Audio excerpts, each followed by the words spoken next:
All right, so far we've covered putting down your player group, which is your flight, Mm-hmm. and a package is comprised of several flights.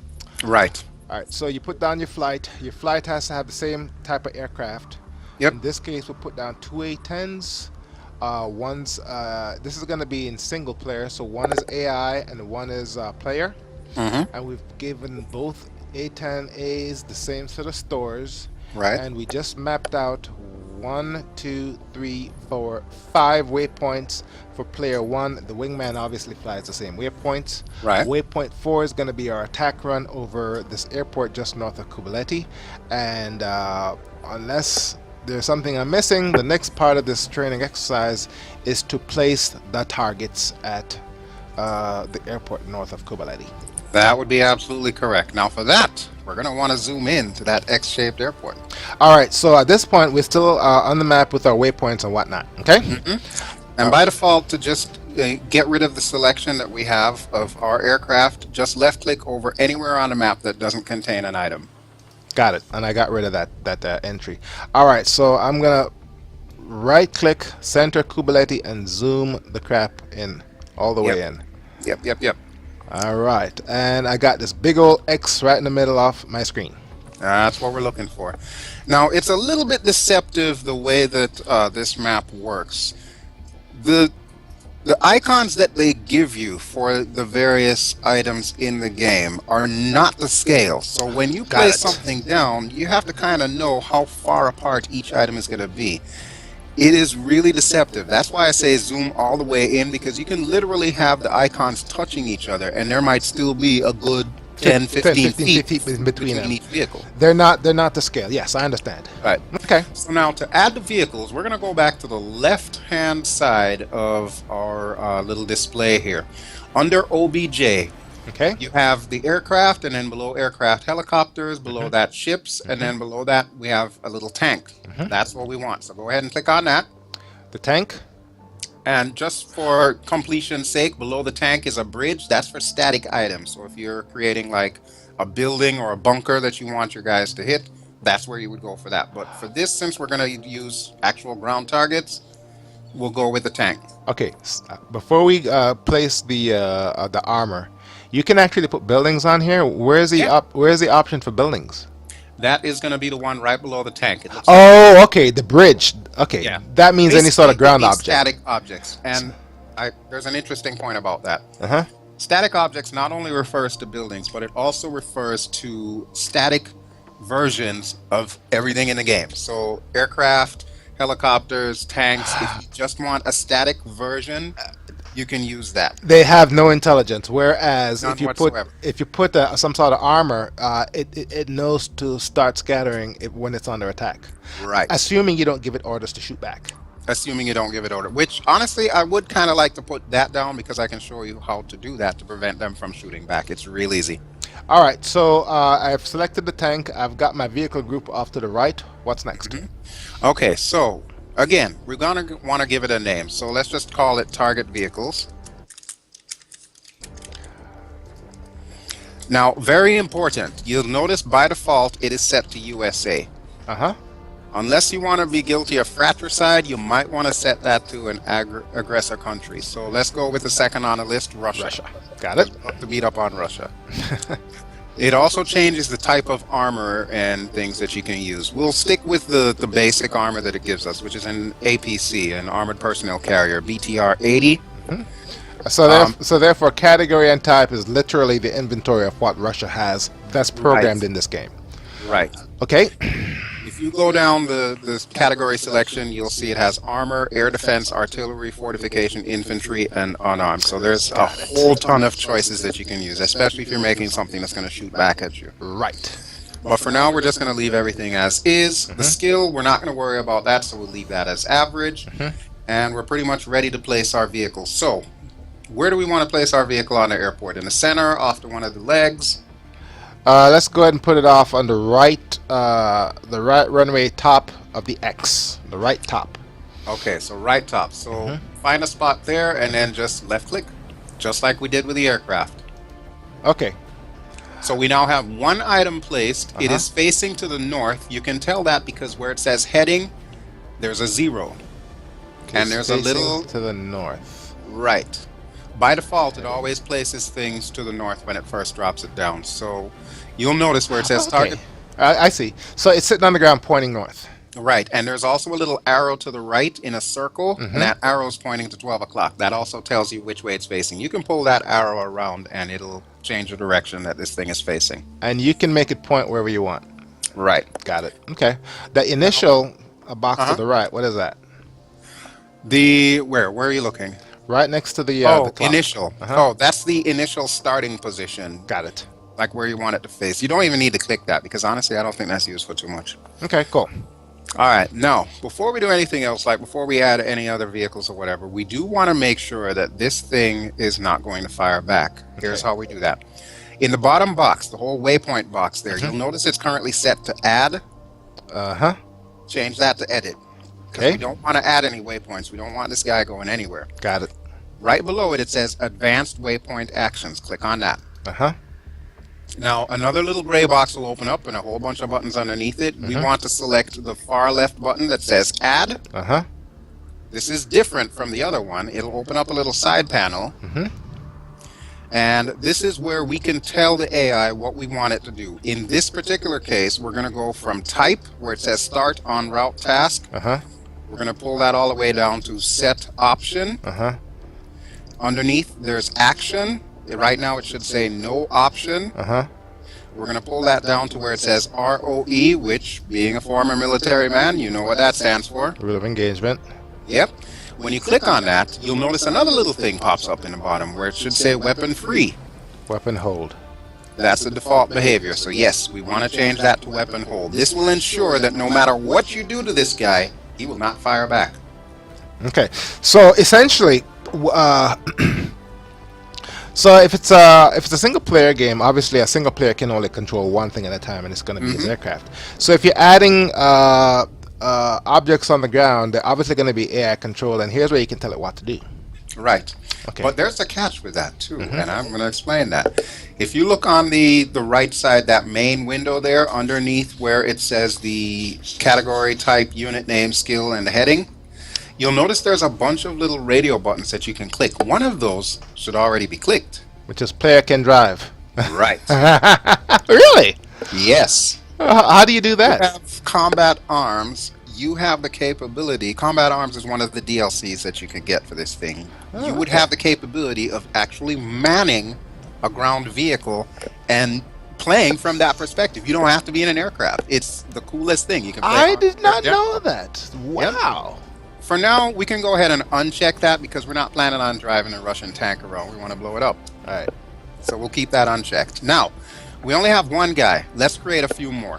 All right. So he's there. So to get rid of that interface that we just had, all I have to do is left click on the map somewhere. Yeah. And then, of course, we'll want to click on our little guy again to select him.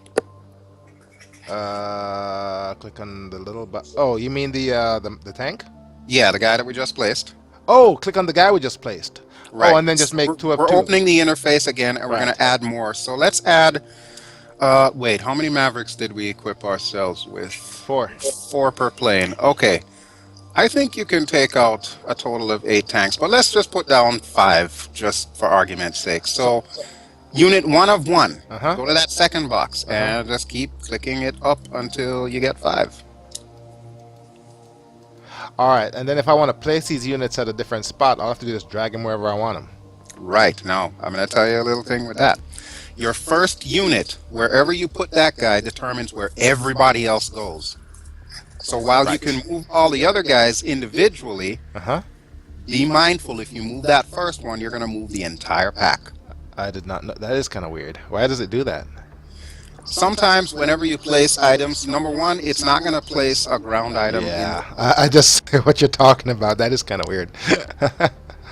Okay, So that's yeah, fine. you can move them around, and it's useful, especially if you're making something like surface-to-air missile defenses.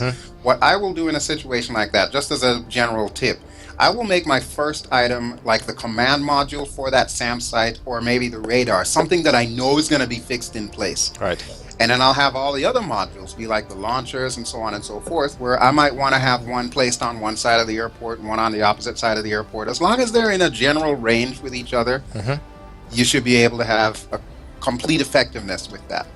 So that's one thing to remember with that is be careful how you move those guys around. All right, so we got armor on the ground. Is there anything else I need to know about putting these objects that won't shoot back? That's all we need to do to make sure that they won't shoot back. As long as their rules of engagement say weapon hold, no matter what you do to these guys, they will not attack you. Okay.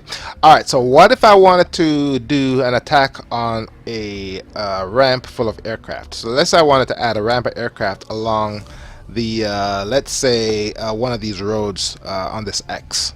If I wanted to put a row of aircraft, how would I do that? Now, something like that we have to do a little bit differently because aircraft run under a different set of rules than ground vehicles. Because of the fact that they're ground vehicles, you can put them anywhere. They're ground vehicles. Aircraft live at airports. You can't put an aircraft just on the grass or at this fake airport here. So what we're going to do, we're going to go to the left side of our screen, and underneath where that little tank is, where we selected ground objects, we're going to go to static objects. You mean the little bridge? Yes, the one that looks like a little bridge. All right. Okay. All right, now everything looks completely different. You'll notice that a lot of the stuff is missing from our interface on the right. That's because it is a static object. There's no need to put how fast it's going, its altitude, whatever. Got it. So the important things that we need to remember are the name of the item, which we can just write anything, row of planes. Okay.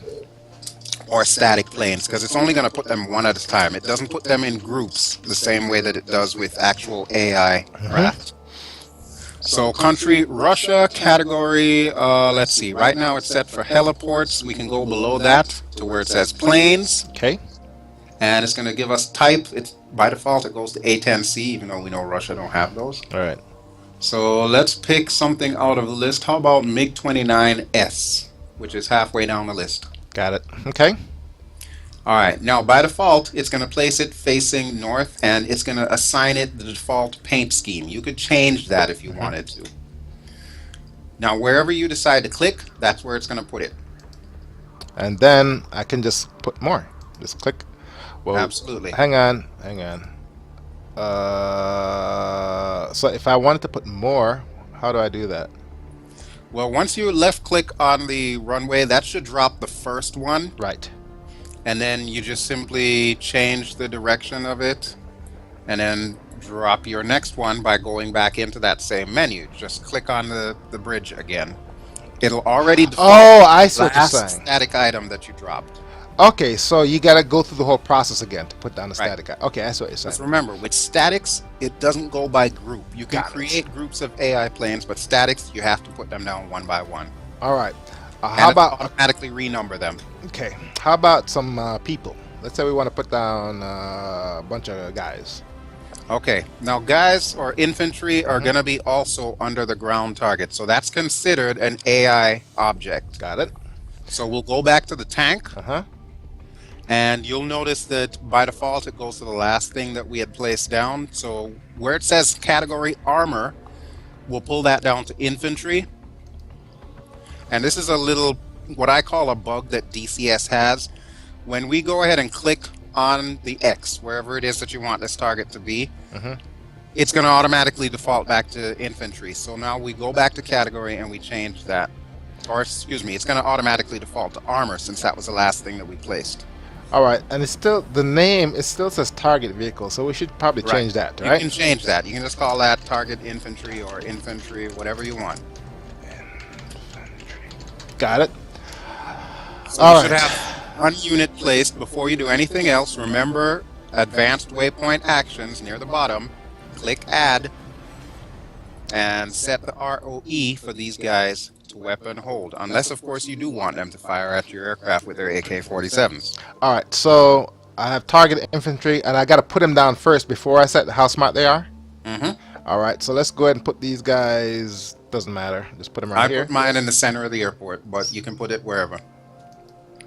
All right, so I put my infantry there, and then I got to go to waypoint. Advanced waypoint actions. Advanced waypoint actions. Add. Add. Set option. Set options. Action is ROE. Perform task. No. You want set option. It's in the same menu under type. Yeah. Set option. Task. Okay. It's the last ROE, one there. and ROE. then weapon Change it hold. from weapon free to Weapon weapon hold. hold. Anything that you see that comes up in yellow Uh-huh. in the interface is their default behavior. Unless you change that, they're going to shoot at you. All right. So once I do that, he's set. And to put more down, all I got to do is Unit 1 of 1, go unit to the one of second them. one. And just keep clicking however many you want. I'm just going to put down 5 from what I'm doing here. And then the same rules apply with regards. Okay, cool. Yeah, and you can move them all around. Don't move that first guy Right. unless you're really unhappy with where he is. All right. Now, so this puts down. It puts down a unit of troops, right? Yep, so you now have a squad of however many soldiers you decided to place down. Now, in the mission you created for me, you put down a spotter. Mm-hmm. How did A you do friendly that? spotter. Right. Yes. All right. So to do that, Let me do a we file need save. to. Yeah, that's always a good idea. Save often. Mm-hmm. Save often.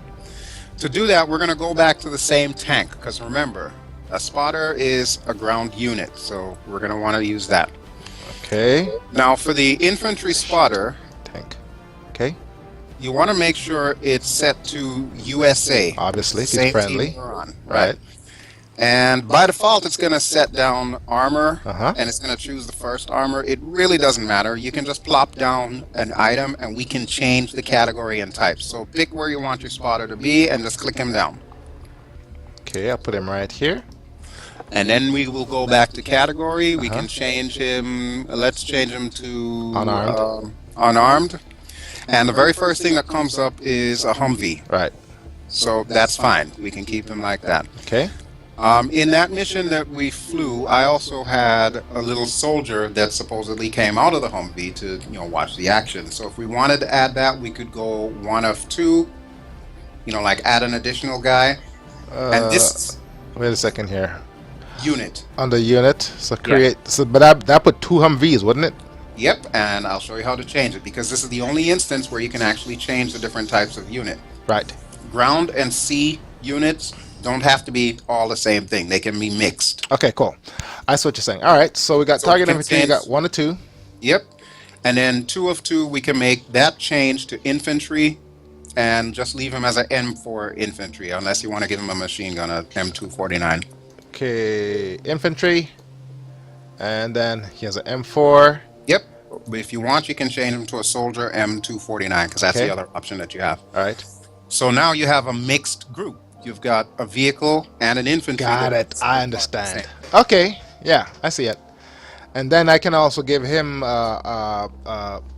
basic rules of engagement in that Right. advanced waypoint. Okay, cool. And you're probably going to want to, because given his proximity to the enemy, he's probably going to want to start shooting them. And So he'll probably go ahead and attack same- him. Yeah. All right. So basically, assuming you make some assumptions, if you have bad guys and good guys in the vicinity, you can tell them to behave normally, which is they'll attack each other. Mhm. Or you can tell them to do certain things based on certain conditions, which you can program. But you'll show Right. me that in the second lesson.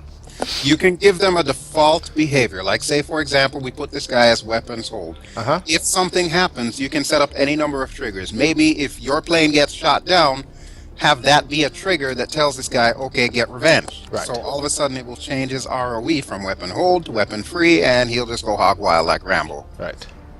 But yes, you can make a trigger almost anything. Right. Okay.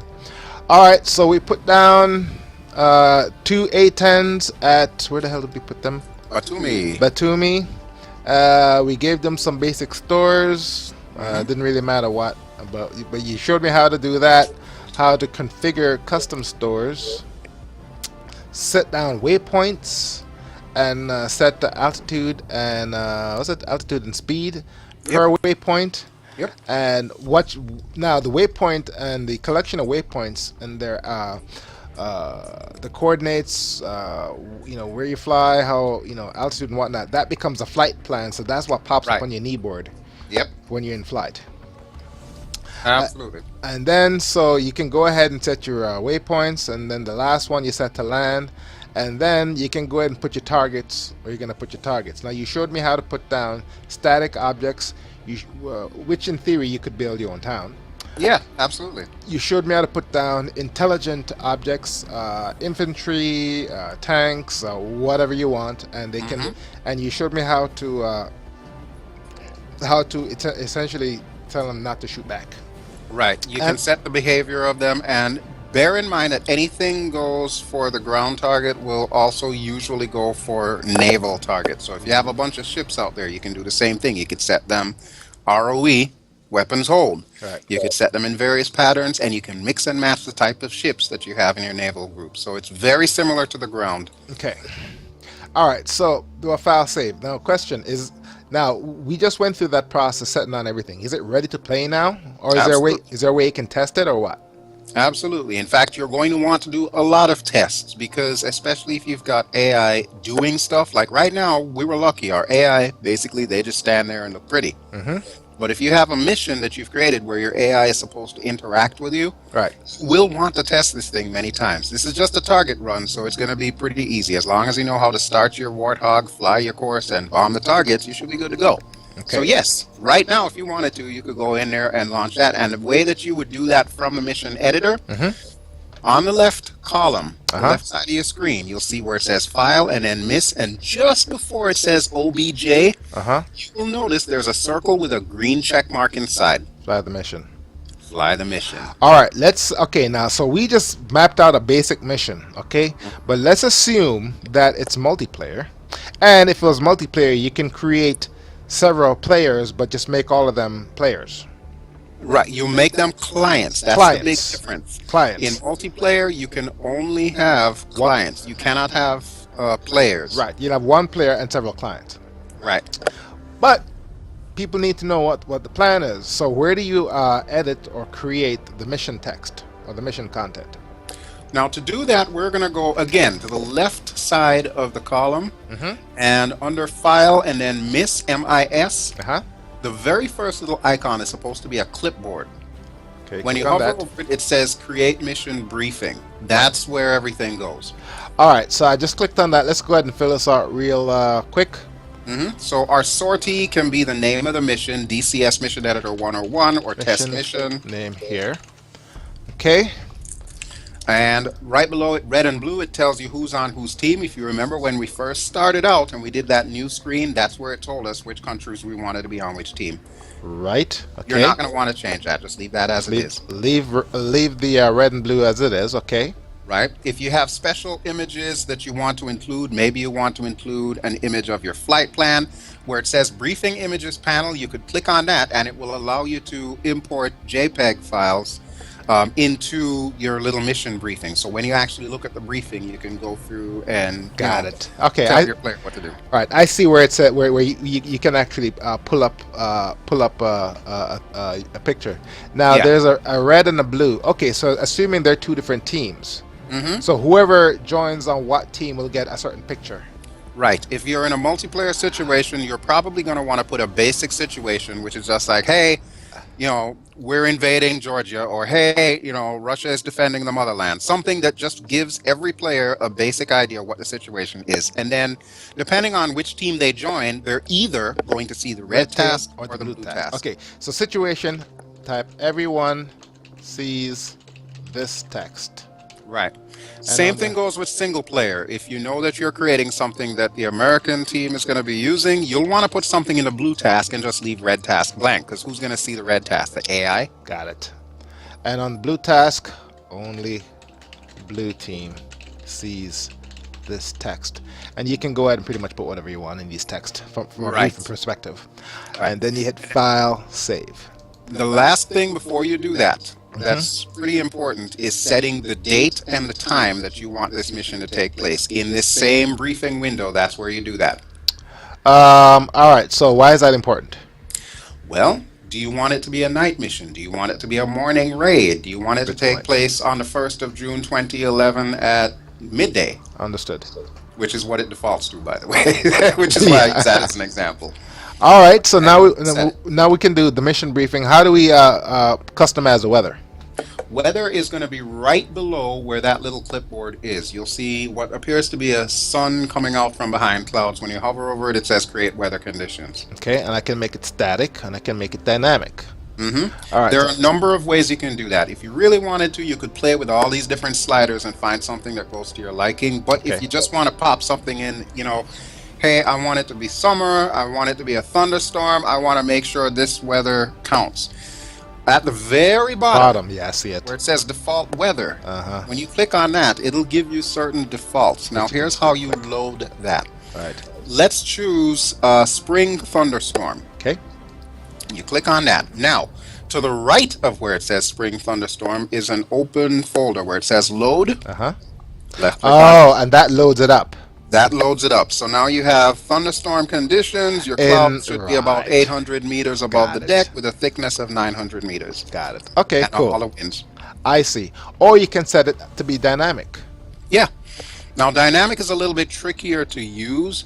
You can still do the same kinds of patterns, but the key thing with static and dynamic is everywhere in the map has that static weather. Right. Dynamic, you could set the thunderstorm to be right over Kobuleti, Uh-huh. and then the rest of the area completely clear.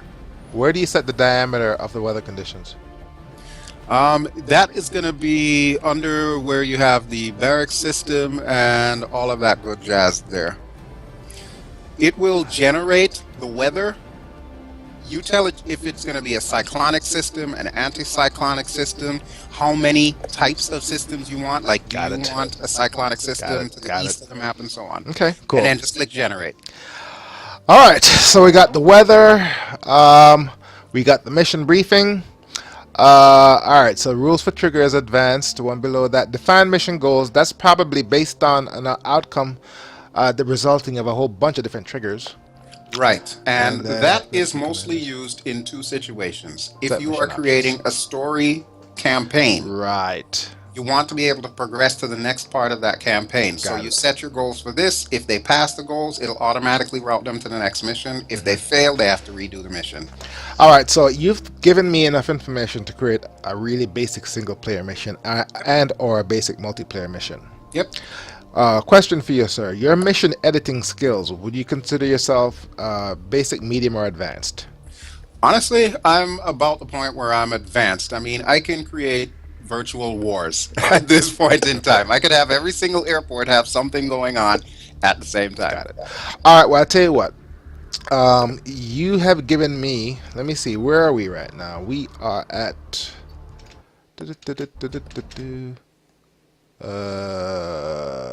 we're approaching 1 hour, which is all good stuff.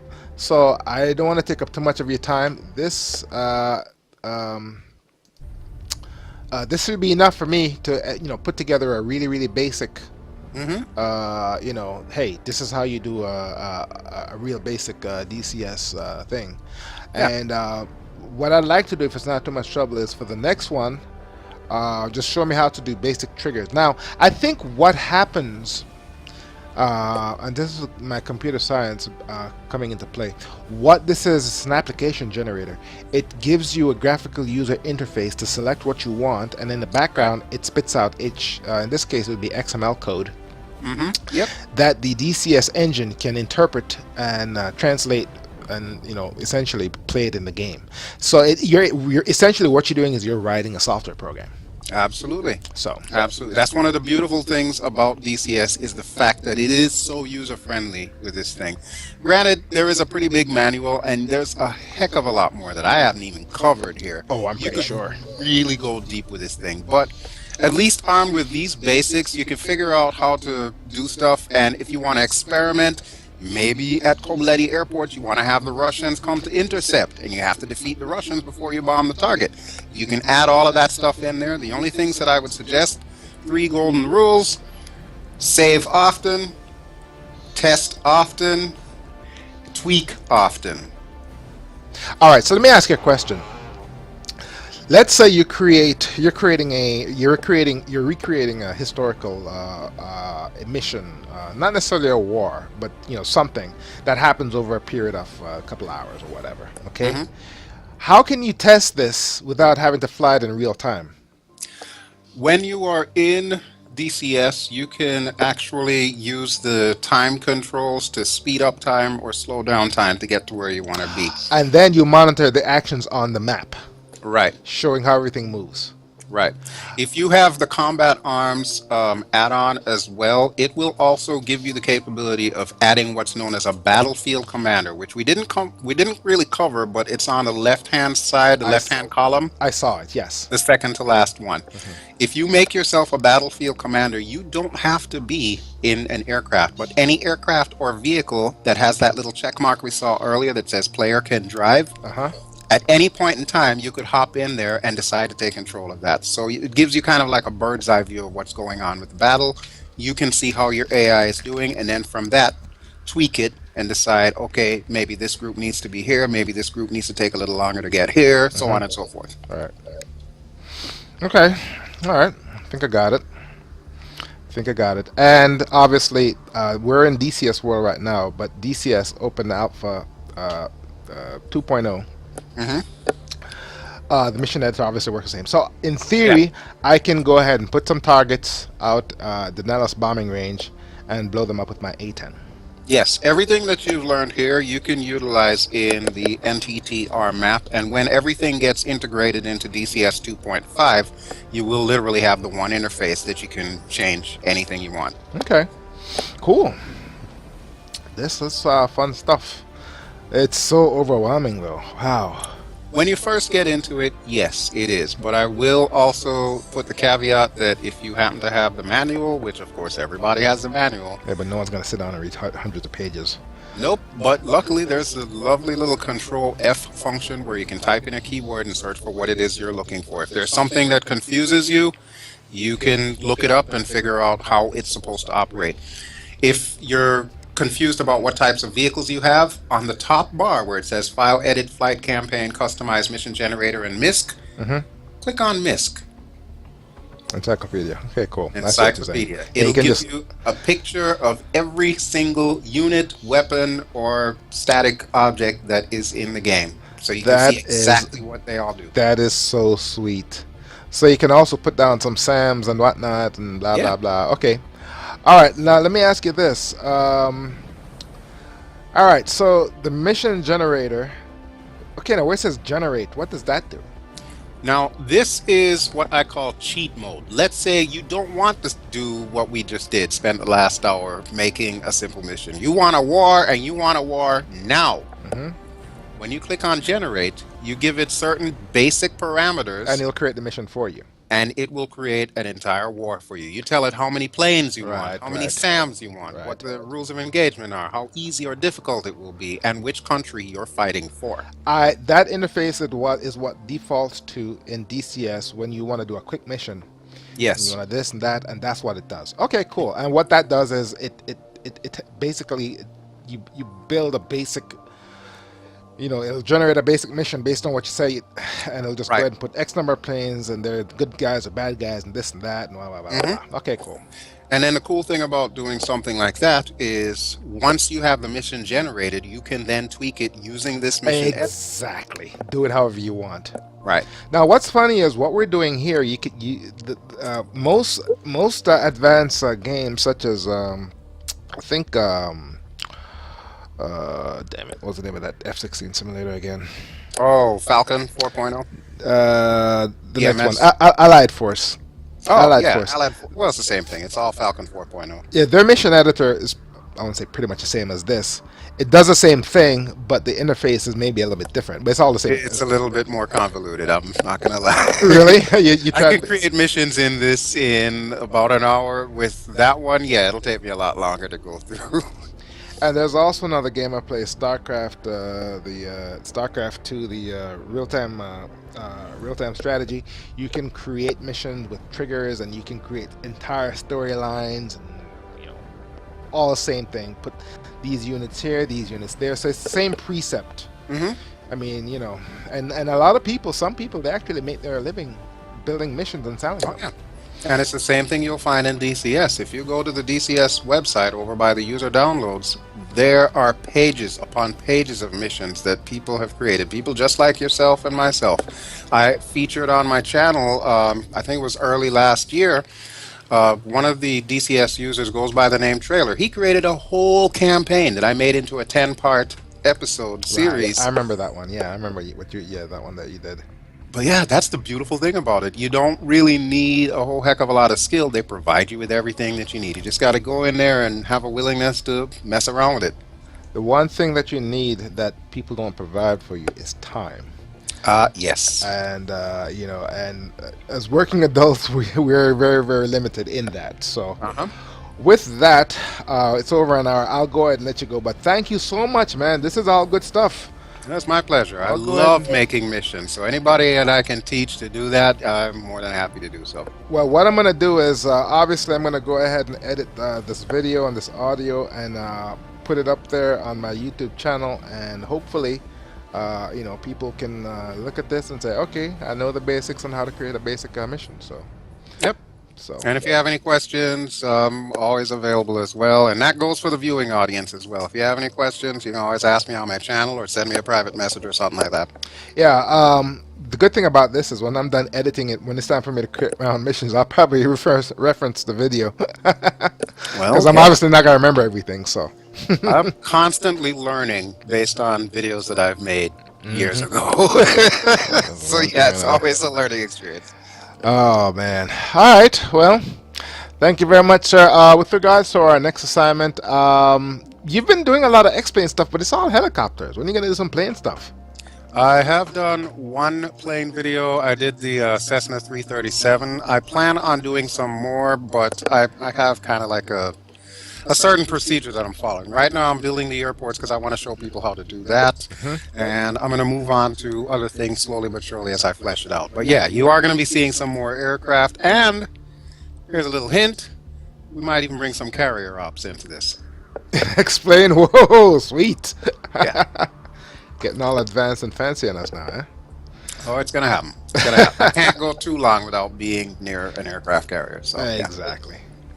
All right, man. I'll go ahead and let you go. Thank you very much. Say goodbye to the audience. Alrighty, folks. Belgiode signing out. Don't forget to like. Don't forget to subscribe. And I will talk at you all later. Ciao.